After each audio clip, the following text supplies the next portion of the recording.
been southbound, I've been hellbound, riding on the midnight train. What's going on, guys? Tristan and Tony here with the Zero Duck 30 podcast.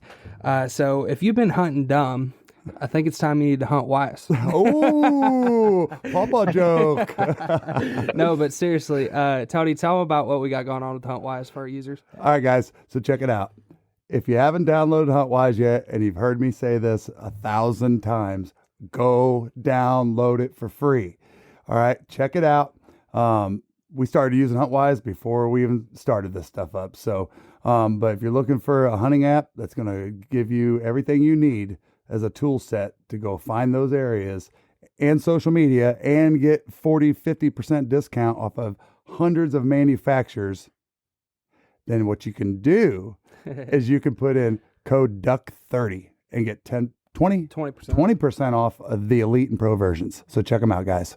Heck yeah. So we're super excited about today's guest. Anybody in the Florida and Georgia marshes are familiar with the brand Quackskins. And we got Alex Pomareda on today, who is the founder of Quackskins. So, Tony, I'll let you take it from there. And yeah. Yeah. So, Alex, like Tristan was saying, he couldn't have said it any better. If you're hunting in the marshes, you're going to know who Alex is. You're going to know who Quackskins is. And so we're super excited to have you on the podcast. Alex, welcome to the show. Thank you, guys. It's a pleasure and it's an honor to be here. And I want to start off by saying, thank you for your service. That's greatly appreciated. I know you guys have been through a lot and go through a lot, and what you guys are doing currently is pretty amazing. So I'll start off with saying that. Thank you so much. We appreciate that. So, just like everybody else out there, I want to know, what's the story, what's Alex's story? So tell our listeners and viewers a little bit, who are you? Where do you come from? And a little bit about who you are. Sure, man. I mean, that's a really good question. So my story basically comes from, I was born in the United States. My mom was from Colombia, South America. My father was from Peru. They both came to this country when they were 18 years old, pretty much penniless. My father didn't really have too much going on. He basically came to live with his brother. His brother would give him 2 tokens to ride the subway on a daily basis. One to go to work and one to come back. Then my father joined the military, and he was in the Army, served in Vietnam, and basically was able to build a lifestyle for all of us here. And we, my family and I, basically we lived in Jersey, right? But when I was 4 years old, I was getting chronic pneumonia because of the cold. So nobody really understood what was going on. So they're like, "Yep, you got to move to Florida." And basically we packed up everything and moved to South Florida. And that's kind of like, that's where I was pretty much raised in South Florida now. That's kind of like my story as far as where I come from. Now, as far as hunting is concerned, shoot, that's a whole nother ballgame. Yeah, I actually used to be I guess I still am a chef, right? And I got into fishing when I was really young. I can't remember not fishing. My mom was actually the first person to get me into it. And then little by little, I started getting, more adventurous, started, with BB guns and, going in the backyard and doing all that kind of jazz. And I want to say about maybe about 8 years ago, I really got into duck hunting, right? Like one of my cousins out in Texas, hadn't seen him for several years. And I was like, you know what? I'm going to go surprise him. His wife was like, "Oh my God, yeah, that's a great idea. You guys should go on a duck hunt." And we did, and I was just like, this is the most amazing thing ever. I want to right.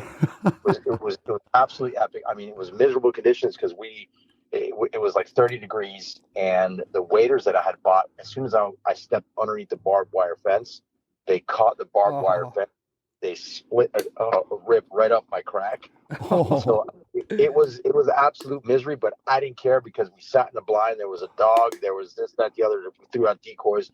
We started shooting ducks. We actually didn't even shoot a duck. We shot 3 speckled bellies. Oh wow, nice. But that was it, man. I mean, and regardless, we still had an absolutely epic time, and it was a beautiful thing. So that's pretty much how I got into duck hunting. And then of course down here in South Florida, I didn't really know that there was such a big duck hunting presence until after Texas. And that's when I was just like, wow, man, this is absolutely crazy. Like seeing all these people and then seeing buddies of mine that fish. One of my really close friends, Sean Fairbanks, he actually owns Fairbanks Customs Rods. He's the one that kind of like turned me on to duck hunting, like legitimately, because I bought a bunch of custom rods from him back in the day. And he's like, dude, you went to Texas to go hunt speckled bellies. He's like, why don't you come duck hunting with me? I was like, what? We can duck hunt in South Florida? I'm like, heck yeah, dude, let's do it. So we loaded up the truck. We drove out to one of the sloughs and walked like a mile through the swamp. Sat in the blind and just waited for a mottled duck to come through, and I was able to knock him down, and it was epic. That was the first mottled duck I ever shot. Wow. And first duck in Florida was a mottled duck. That's awesome. Bro, it was so freaking cool because the gun that I was using was given to me by a buddy of mine who's like a brother, Ian Tyson. He gave me a Savage 720 shotgun. Wow. Yeah, only shoots 2 3/4 inch. It's an older shotgun. It's basically a clone off the A5 from back in the day. Huh. And I was so stoked. I'm like, I got my own shotgun. I'm gonna be able to do this, that, and the other. I was like, oh, it was awesome. I mean, the thing's a tank. The shotgun's a tank, but I was able to knock down, that model duck, man. And then after that, it was just like, it was off to the races. Just I couldn't wait. I was buying decoys. I was buying camo, I was buying all that kind of stuff. It's like I got into it later in life. Like a lot of my buddies got into it when they were kids. Me, I waited till I was, a full grown adult, which sure. I don't know if I'm really a full grown adult yet, but guys get the idea. So that was awesome. Wow. So. I want to know how many people are sitting here listening to this right now, or if you're catching this on a social media clip, and this guy goes out and duck hunts for the first time in Florida and shoots a mottled duck. Yeah. That is such a target duck on so many people's list. I know it took me years. Mm-hmm. I just got my first one last year, and it was with a mutual friend that Alex and I both know, Mario. But that's amazing, man. Amazing story, especially, and thank you to your dad, for giving his service. Yeah, thank you very much. I appreciate that. Yeah, man. Yeah, so then after that duck hunting experience, my buddies were telling me about, you should apply for the STA hunts. And I was like, STA hunts, what are those? So I applied. And, it's the STA 2, 3, 4, all those kinds of limited access, limited entry quota type of hunts that you have to apply for. And you have to, submit your paperwork, and you have to do all that kind of jazz and whatever. And, hopefully I ended up getting picked. And this is kind of like how I guess Quackskins came about, right? Well, that's good because that's our next question. So lead on, man. All right, good. I'm kind of rambling, man. Because this is I good. love talking about it. You can hear the excitement in my voice. No, it's your passion, dude. I love it. Keep going. No, for sure. So, but let me backtrack. So, back before I started duck hunting seriously, I was playing paintball like on a semi-professional level. I owned a team. My buddies and I started a team. I ended up taking over the team, and then we started playing paintball. Every Sunday we'd go out to practice. Every month we'd do a tournament around the state. Wow. And we'd have to make jerseys, right? We'd have to make jerseys for paintball that are similar to like NASCAR jerseys or bass fishing jerseys. Mm-hmm. Every year we have to change around. So and this is a prelude basically on how I got into the whole Quackskins. So I always kept in touch with my guys who made the jerseys for me and all that kind of stuff. After the whole duck hunting thing, I got the SCAs. I'm looking at everybody that's lined up, ready to go hunt like on an afternoon, and everybody's wearing the same type of camo. Everybody's wearing like Max 5 or some type of Realtree or something, Max 4. You know what I mean? But most of the guys were wearing cotton stuff, and cotton, after you wash it, it starts turning gray. It starts fading out. And everybody was wearing basically the same thing. So I was like, you know what, this is crazy. I'm gonna go out to the swamp.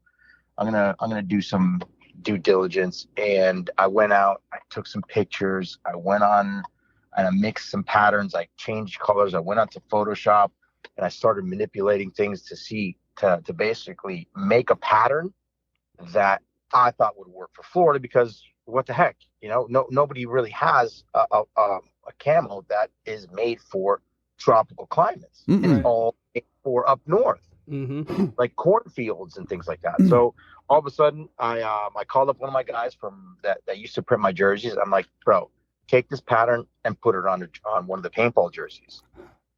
And he's like, really? I'm like, yeah, dude, we need this. I need to make this. The other thing that I wanted to do was make a paintball jersey in my type of camo, because paintball jerseys are made to be rough. We're diving into dirt. We're diving through this, going into tunnels. It's absolute anarchy when you're in a paintball. It's insane. It's so much fun. So my guy started making the shirts, and he printed out like 10 or 15 shirts. And I was like, all right, this is cool. Gave them to a couple buddies. And then I posted one of the shirts on Florida Duck Hunters. I contacted Joseph Lyon, who's the owner of Florida Duck Hunters, on Facebook.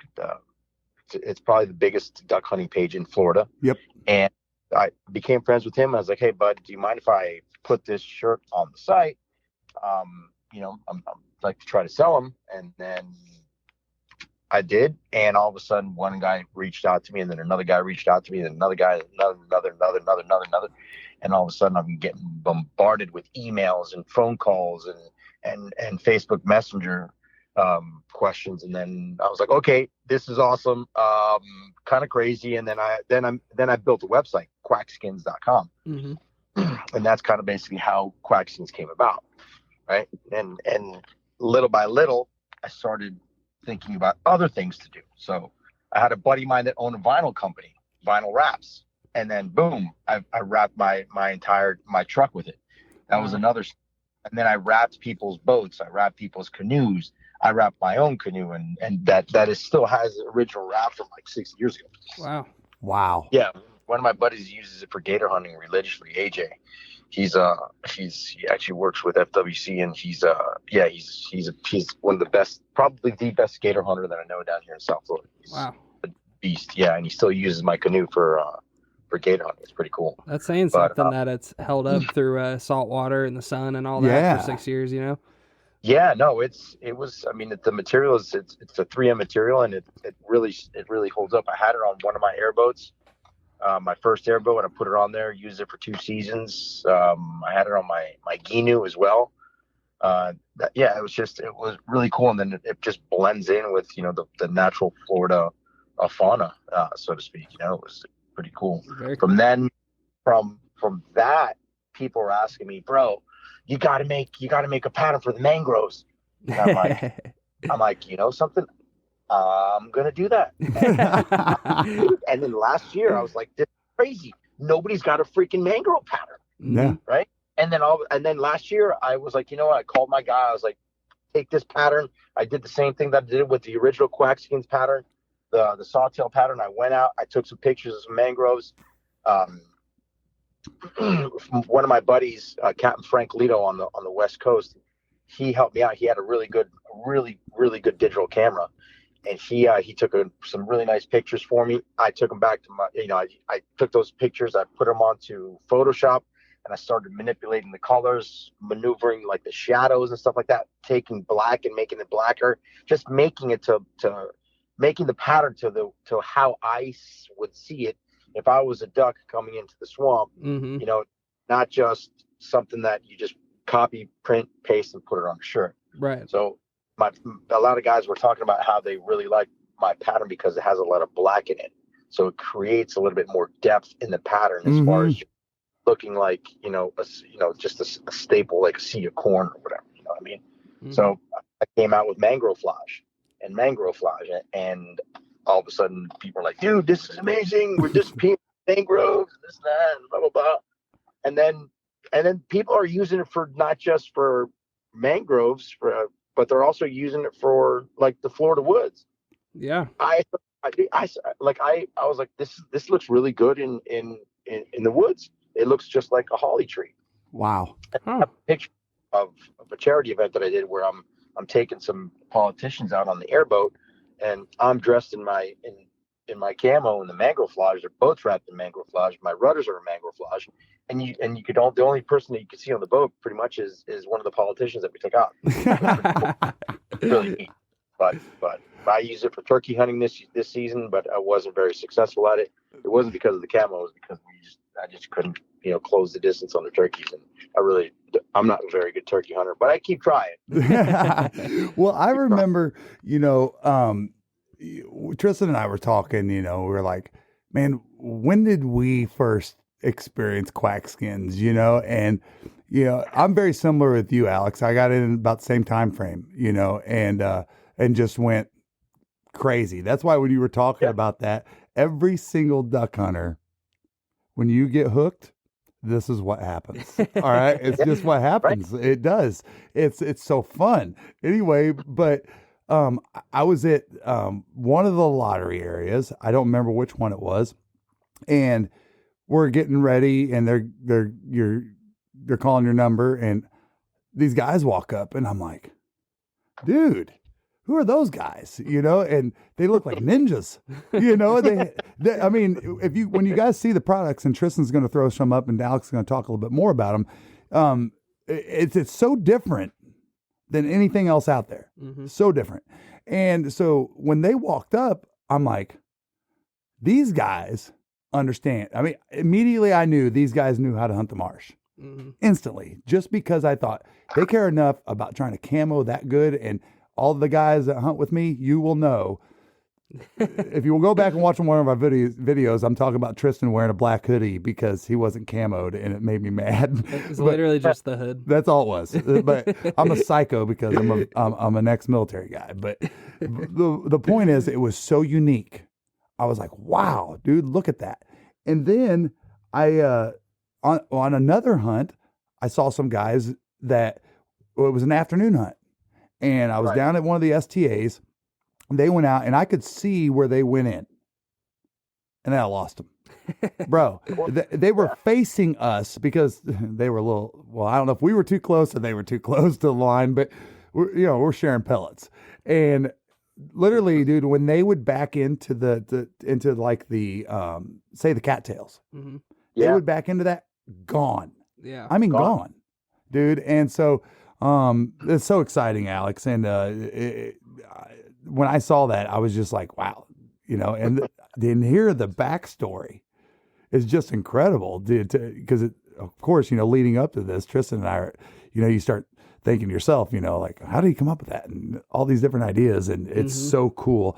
And my guys were asking, a couple people were like, dude, why don't you can you make a blind out of that stuff? And I'm like, this is great. Let me make a blind. Let me make blind. And then all of a sudden I started making blind material, and I'm using a spandex material that stretches like an additional 3 feet. So, so I could print it out in like 4 foot by however long I need to print it out. So very cool. They're all of a sudden just, they're buying blind material. And I was like, wait a second, let me take the blind material and let me make canoe covers. Yeah. And John boat covers. And then I started making the blind material and then putting like a bungee cord around the blind material so you could literally just put it on your boat and be done with it. And I nicknamed it the boat bed sheet. Like those bed sheets, like ones that you can never fold. Yeah. Like somehow life knows how to fold them, but no, there's no man on planet Earth that can fold them. That's what I call it, right? Accurate. Then boat covers as well. I mean, then the motor covers also. People were asking me for those, and just little things here and there that I just started coming up out of necessity of what I saw the duck hunting community needed, right? And then of course hats came about. Mm-hmm. First round of hats, crazy heavy. They were big and bulky. And then I was able to make a new hat that is a flex fit snapback type of hybrid. Nice. A lot of the guys were like, no, I don't like this, I don't like that, and I understood because the original hats were bulky, but now these new hats they're a hybrid, and they're also a 360-degree camouflage, and they have vents on the back portion of the cap, so you're not gonna burn up back there. But and I put the logo on there, and then I started making hats with patches and this and that. So it's just every year I come up with a different idea that I try to put out there and have have people. I guess they like it because they keep buying stuff. Which But here's as I'm listening to you talk about these things, and Tristan's probably chomping at the bit to maybe say this too. It's every time I hear you say something, it's because hunters needed it. Yes. And then Yeah. I think it was Norman Vincent Peale once said, and I don't mean to get all crazy on you guys, but find the need and serve the need. And that's what you're doing, Alex, is that you've found the need and you're serving that need. Mm-hmm. Yeah. Yes. Thank you. Yeah. I just start experimenting with stuff, and it seems like people really like what they're seeing. So I was like, all right, cool. I'm keep on trying to make stuff, and hopefully people keep liking it. So it seems like it's working out for me. Right. Very Yep, cool. yep. Well, all right. So we know you make two different patterns, right? Right. There's another pattern that I made that is more. There's actually 4 different patterns. Okay. So you've got the sawtail pattern, which is the original sawgrass and cattail like mixture. Mm-hmm. Then you've got mangroflage, and then there was another pattern that I made that has like a palmetto look to it. That's more like a backwoods type of palmetto slash cattail pattern, right? And then out of necessity, last year I launched reversiblecamo.com. Yeah. Right? Now, I don't know if you guys have seen that. Mm-hmm. Yes. That I was just like, oh my God, why hasn't anybody done this? And the problem was being able to print out a camel pattern onto the shirt without having to use 2 shirts. Right. So we were able to figure out through some process or whatever, and the shirts came out absolutely freaking epic, where you could literally. So guys like up north, not just here in Florida, Mm-hmm. I'm talking about like, guys up in the Midwest where they're hunting early teal, and it's very similar to what we have in Florida. It's all green. They're hunting cattails, and then all of a sudden it turns, completely brown, right? And they're hunting the cornfields and things like that. And that's exactly what it is. You got green on one side, you flip it around, and you got brown on the other side. And that's a whole nother. That's a thing that I think this year is going to be one heck of a banger on that, just because people, again, out of necessity, camo companies are going to hate me because they're not going to be hopefully they're not going to be selling as much, because all of a sudden you only have to buy 1 shirt for the entire season, instead of having to buy 1 shirt for early season and another shirt for later on in the season. Yeah, man. And there's so many people so many duck hunters like us that, the core of their hunting is in the Southeast, but then, once a year, they save up and go to the Mississippi Flyway or go way out west or something. And it's awesome to have a product like that for, to cover all the bases. For sure. No, for sure. Mm-hmm. That is so freaking cool. So, all right. So you kind of threw this whole reversible thing surprise on me, because one thing that we did was I told Tristan before this podcast, I go, we know Alex and Quackskins from the surface, but on purpose, we didn't want to go in and dig too much through your website, what you have, all that stuff, because it kind of ruins it. You know what I mean? I want to hear it from the owner, And so with that said, you come up with these 4 patterns. Now, what you said, you got hats, you have the hoodies, you have the shirts. You talk about like what different categories of products you have. I know you got the boat covers, etc. Boat covers. I started making stickers as well for everybody's mojos, like real stickers that you can replace like your old wings that are already out for that. Oh, that was a cool idea. And then also the buffs, the neck gaiters, so to speak. I've made those and all the different types of patterns as well. And then gloves. The gloves I haven't really released because gloves are kind of like a pain in the butt. It's got to be one size fits all, or it's got to small, medium, large. And I'm not really. I can't use gloves when I'm hunting. When I'm done. unless I'm up north, which I really rarely go up north to go hunt. So if I'm down here, down south, it's like I'm not using gloves. But that was another one. And then that's pretty much it. Wow. You know, So cool.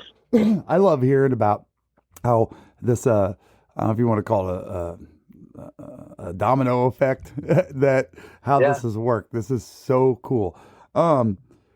So guys, with Alex talking about all that, you know, us as a business, we're out to hopefully one day be able to support some of what we do with this business.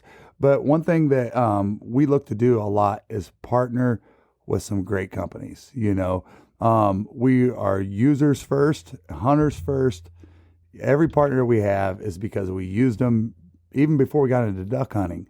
And so I approached Alex and I said, "Hey, Alex, check this out. How about we create a partnership?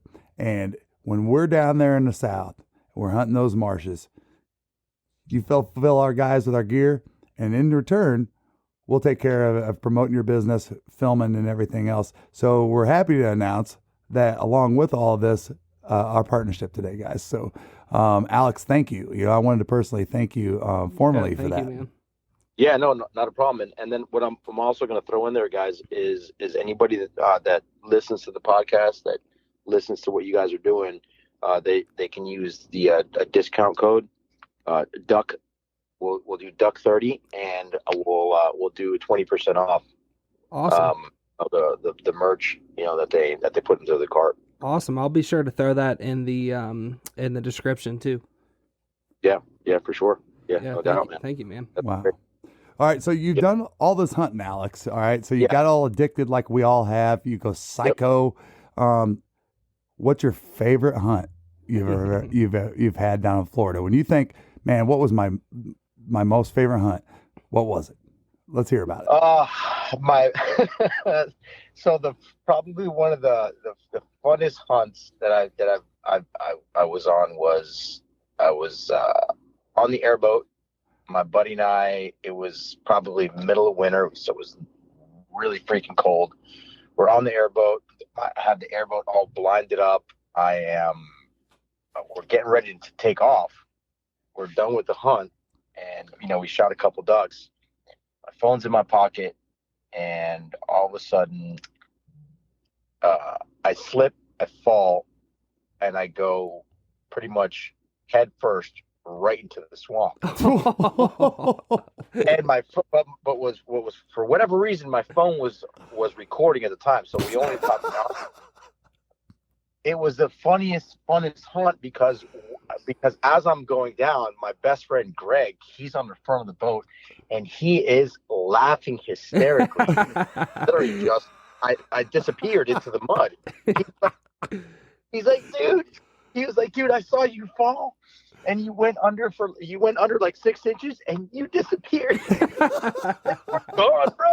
You were gone. I came up and like for whatever reason, I'm doing an noise, and I'm like trying to get back up on the boat, and he's laughing hysterically. He's not even trying to help me up on the boat. You know, he laughed absolutely freaking going bananas. You know, that was probably the most memorable hunt that I had last season. It was great. And ain't that like a good friend to laugh at you and not help you? It was so funny, man. It was just one of those days that I got back on the boat. He's laughing where he can barely breathe, and I'm laughing. It was awesome, man. It was great. And one of the things I like that you said about that is some of like my favorite hunts too, and I know Tony's as well, are those hunts that, like you said, you shot a couple of ducks, but like that time, that thing, you know, makes it the funniest day. And there's days, I'm sure you've had days like this, Alex, where you don't shoot a duck, but you have a great time, you know? Absolutely. Yeah. That's part of duck hunting. It is. It is. All about it, man. It's something special, dude. When you can go out into the blind and hang out with your friends and just shoot the poop for however long it's going to be. Because, man, a lot of times it's not easy. You're waking up at 2 o'clock in the morning, get to the blind, set up, get everything ready to rock and roll. Sometimes you don't shoot a limit. Sometimes you don't shoot a duck at all. Right. But but spending that time and watching the Florida Everglades and watching the Florida swamps wake up, like literally all the different types of birds, the animals, the crickets, the bugs, the frogs, just seeing the patterns of what transpires as the sun starts rising up. That makes every freaking duck hunt that I go on super special. It is. And you know, I can't help but bring this up, you know. So, you know, you're talking about what I gathered from that hunt, Alex, is, you know, it's not, you don't remember all the ducks you kill. You know, you remember those great times, those fun times, those seriously questionable safety times, you know, different stuff like that. But, you know, this year, you know, real quick, Mario and I went on a veteran hunt. We was out down at one of the lottery areas. We went out there, and he and I kind of looked at each other on the way out, you know, and we really weren't worried about how many ducks we shot that day, even though we felt like we were at such an advantage that the rest of the world can't hunt except us veterans, you know, and active duty. And, but we're on our way out there. And I wish we could share this with you guys, but there's too many F-bombs. Oh, yeah. We were flying in my boat, and we come around this corner, and I mean, it's as many ringnecks as you can fit in the screen. I mean, some of that up. you have to throw some of it up. There is the most ringnecks I've ever seen in my life that close. They get up to where it's almost, you ever had so many ducks flapping that you can feel like almost pulsate your ear? I mean, that's what was happening. And they got up, and I'm taking the War Eagle through there, and I'm like, Mario, where are we going to set up? He's like, I don't know. You know, and we're like, look out. Hey, look out. And about that time, I'm filming, and all of a sudden you hear, boom, boom, boom, boom. Mario goes, I got a duck. And I go, what? He goes, it just hit me in the chest. And so he catches this ringneck duck, and for everybody out there, no harm was done to this duck at all. But we named him Paul, and we let him hang out with us. He hung out and hunted with us in the boat. I'm not going to tell you how we kept him in the boat, but it was very safe. And so we kept Paul, thought it would be good luck. We never shot a duck. Probably never shot because of Paul, told everybody. And, you know, that to me, I can't, when we think about favorite hunts, I had to bring that up because it's crazy. It was crazy, but that's awesome, and man. Paul was released. Yeah, and Paul was released. As a matter of fact, here's what's funny, Alex. You know how we have to be back by 12? Yeah. So we get out of the water. We're racing back. We hunted every last second we could, you know, because finally we got serious about maybe 10:50. I don't know. and so we got real serious, and I'm like, dude, if I can time this, I go, if we get back to that boat ramp by 20 till, throw the boat on, we're gone. We'll get there in time. So we take off, and we get back, and it's like 10 till. Mario jumps in his truck and just takes off. It hasn't even helped me get the boat. I mean, the boat just got out of the water. And he's like, later, dude. Takes off. And so I'm like, I'm strapping the boat down, doing all this stuff, and I'm racing and everything. And so I start flying out down the road, and I'm like, uh-oh, Paul. Paul had a visit to the gun box. And so I had to go get Paul out and let him go. And I still made it back. I was exactly 12 o'clock. And when I explained to the biologist and the game warden why I was there, they actually thought it was pretty funny. But no, great stuff. So Alex, whenever you're out there hunting, man, you're seeing it all, dude. I mean, in the South. And who was it that we had on that? Oh, Buck Gardner calls. Mm-hmm. We had them on the call. And there's so many people from the Midwest, including me when I lived in the Midwest. You hear, oh, they duck hunt in Florida. What? Uh-huh. You know? So, Alex, I would consider you one of the top guys out. I mean, at smoking ducks down there. What are some tips that you can give some of our listeners and viewers? You know, if you were to say, hey, guys, come kill some ducks, what are some of the best things you've learned or best practices? That's a good question, man. The listening and recording ducks in the wild, Ah, and then going home and then mimicking those calls, and that's pretty much what I did. Like I every time I'm out there, um, I'm trying to record, like especially for like blue wing teal. mm-hmm. That blue wing cadence, that teal is it's not very easy to do, but by recording when you're out there and playing it back and mimicking that on your call. You can watch all the videos of how do you put your lips on the call and do this and blah blah blah and all that kind of jazz. I was like, I'm done. I'm not listening to any of this stuff. Dude, like legit, I recorded the call and I just started doing it myself.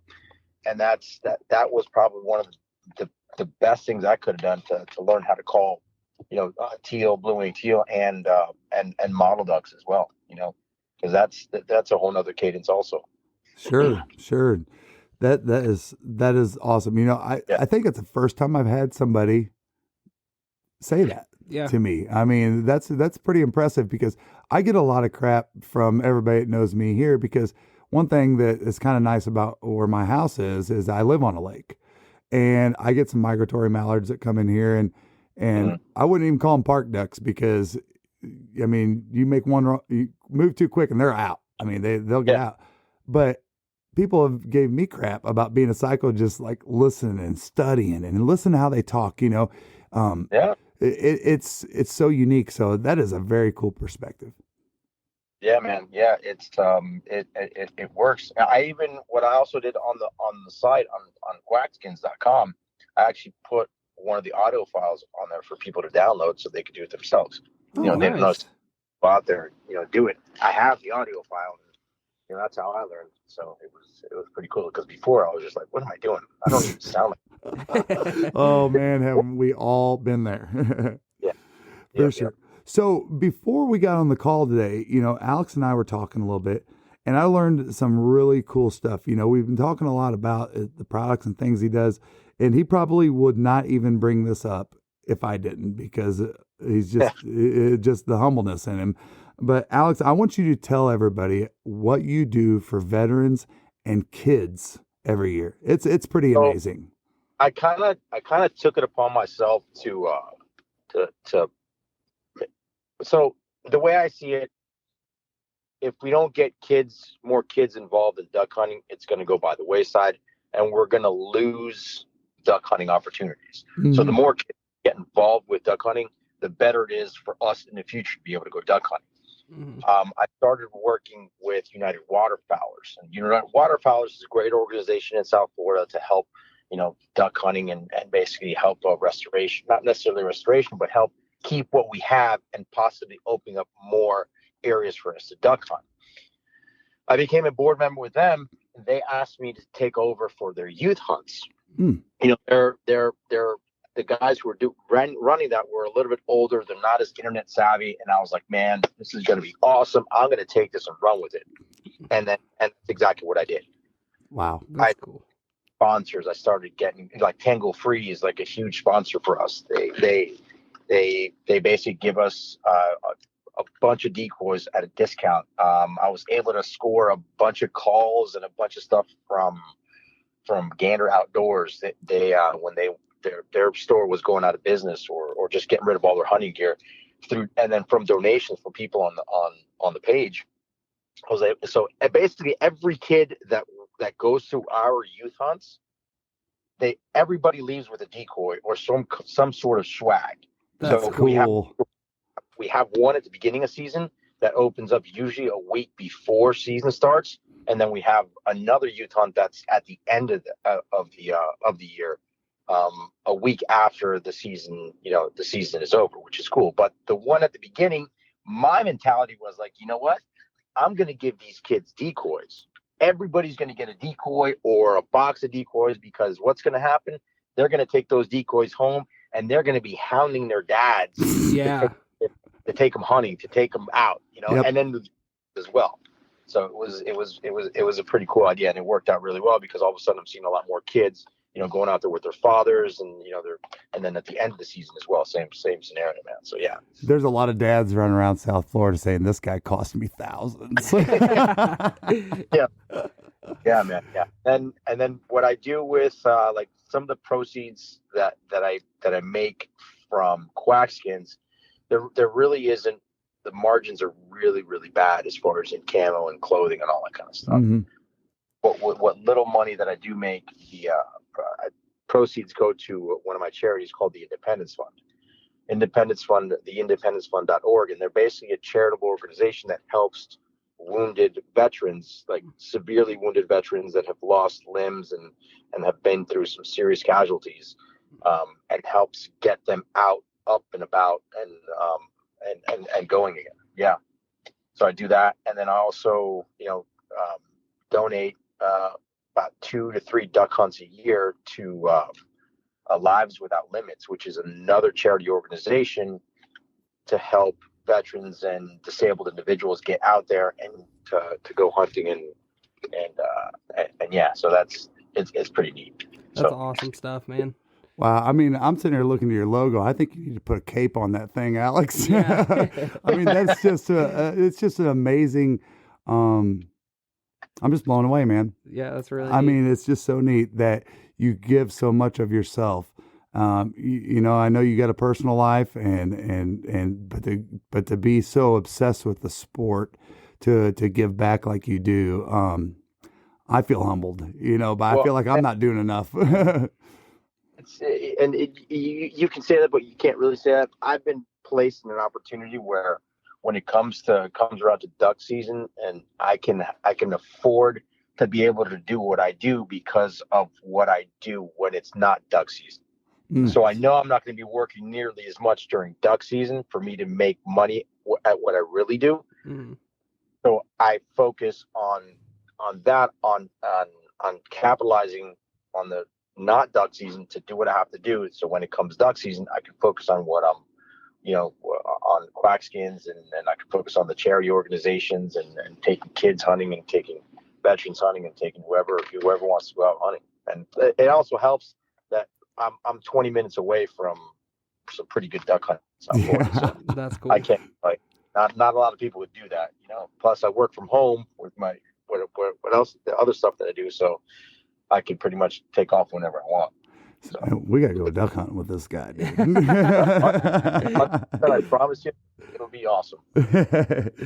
Oh, that's awesome, man. I wanted to know, kind of switch gears, where did the cigar in the duck's mouth come from? Good question. That duck's name, the duck's name is called Listo. And the first duck hunt that I went on, that was my buddy's duck dog that passed away, and his name was Listo, Listo. And the cigar in the mouth, I don't know. I just thought it was cool. Once in a while, I like having a cigar. I don't do it frequently, but when I'm out in the blind or whatever, and after a couple beers and we're kicking back, I have a cigar. And then I was like, you know what? Let me put this cigar in Duck's mouth. It looks kind of cool. Shotgun in his hand, and then and that was that. And yeah, that's awesome. That's cool. Yep. Well, guys, Alex, again, thank you so much for taking time. I mean, you listen to this podcast, I don't know where this guy has time at, because he's constantly giving, but, thank you so much. And we look forward to us promoting your products this year, and you guys be on the lookout. If you're going to see us out there in early teal, we're going to be in some Quackskins. There ain't no doubt about it. And keep an eye out for it, because you guys will see what I'm talking about. Get on there, get on his website, go check out his pictures, get on his Instagram, and look what I'm talking about. I mean, it's phenomenal. You did a great job picking that pattern out. So where can people go and buy your products, Alex, and how can they purchase this stuff?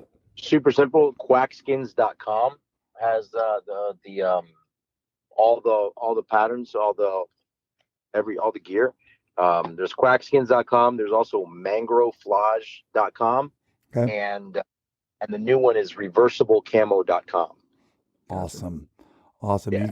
You guys check that out. And again, Alex has said that if you put in code DUCK30, it's a 20% discount. So for those of you that listen to the show, you're going to get a deal. And you're on Instagram and Facebook, right? As just Quackskins? Yeah, they do Quackskins on Instagram and Facebook. All my pages will pop up, and you'll see everything that they need to see about Good deal. the company. Good For deal. sure. Well, awesome, Tristan. Well, tell everybody where they can find us. Well, thanks again, Alex. This has been awesome. And you can find us at ZeroDuck30 on Instagram, TikTok, Facebook, you name it. But if you wouldn't mind liking and subscribing, and see you guys next time. Yeah, thank you so much again, Alex. We appreciate your time, and we look forward to having you back again. For sure. Yeah, anytime, my man. And let's go shoot some ducks in the face. All right, shoot him in the face. All right, now. All right. I've been southbound, I've been hellbound, riding on a midnight train.